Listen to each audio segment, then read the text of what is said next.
Hi Tyler, I just want to point out a couple things about your project 2.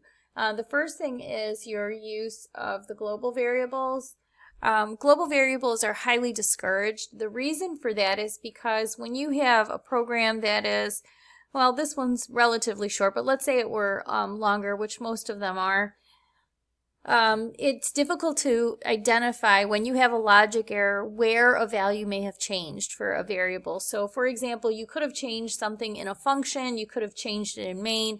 It's really hard to debug your code when you declare variables as global. The best practice here is to define very clear scope. In other words, when you declare your variable inside of main, you know it's understood inside of main. When you declare your variables inside of your functions, they are understood inside of your functions. And so the best thing to do then is to pass back and forth the parameters to your functions and pass back values to main. So the way to do that would be to use the appropriate parameters, whether it's value parameters, reference parameters, or value returning functions, to have main communicate with the other parts of your code.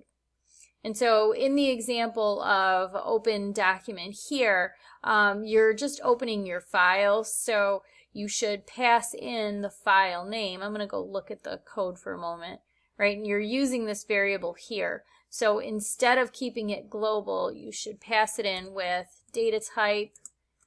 Whenever you use files, you always have to make it reference, so you'll need the ampersand.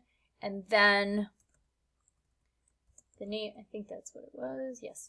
And then make sure you change this in your prototype as well, right up at the top.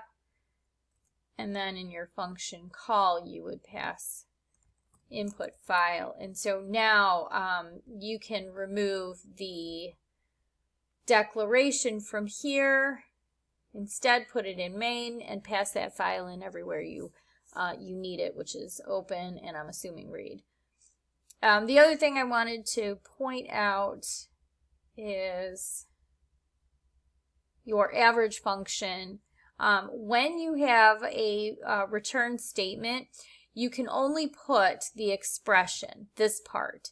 It doesn't understand this part. And the reason for that is because when you perform this expression here, right, it's going to divide, and then it tries to write back to memory. You can't do that inside of a return statement. It can't then go and update memory.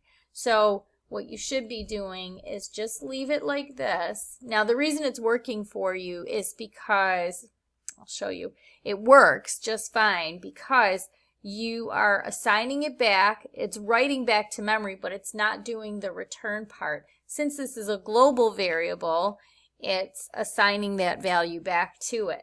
But if you try to do return and assign, can't handle it. So this should look like this. Okay, and then when you call this function up in main, this is where the assignment should occur. So it should be average price is equal to whatever this function brings back. So the assignment happens here. You're going to bring back a value here, and then you're going to store it in memory here. So I just want to point out those couple of things. This one's pretty important, so I just want to make sure that you're aware and you're updating your other assignments accordingly.